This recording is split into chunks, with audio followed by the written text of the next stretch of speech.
Israeli বর্বরতায় মৃত্যুর মিছিল, ক্ষুধা আর ফিলিস্তিনিদের কান্না দীর্ঘদিন ধরেই এসব বিষয় আন্তর্জাতিক অঙ্গনে আলোচনার কেন্দ্রবিন্দু। বিক্ষোভ হচ্ছে বিশ্বব্যাপী। এরই প্রেক্ষাপটে গত কয়েক মাসে স্পেন সহ ইউরোপের গুরুত্বপূর্ণ একাধিক দেশ আনুষ্ঠানিকভাবে ফিলিস্তিনকে রাষ্ট্র হিসেবে স্বীকৃতি দিয়েছে।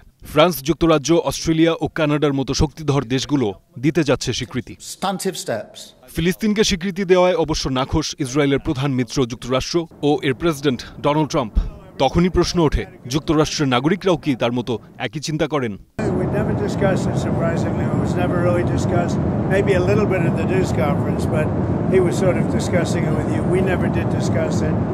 বিষয়টি নিয়ে জরিপ করেছে বার্তা সংস্থা রয়টার্স ও ইপসস।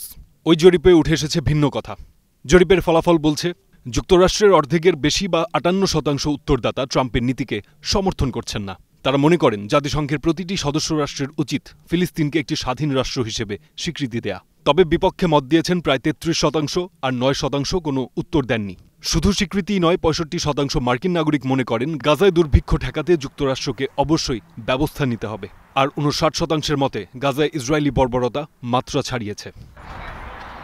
এদিকে গাজাকে পুরোপুরি দখলে নিতে নতুন করে বড় ধরনের হামলা শুরু করেছে ইসরায়েল। গত 24 ঘন্টায় 123 জনকে হত্যা করেছে দখলদাররা। ফলে এখন পর্যন্ত গাজায় 62,200 জনের প্রাণ কেড়ে নিয়েছে ইসরায়েল। অনাহারেও প্রতিদিন মারা যাচ্ছে শিশুরা। ফারদিন খান, স্টার নিউজ।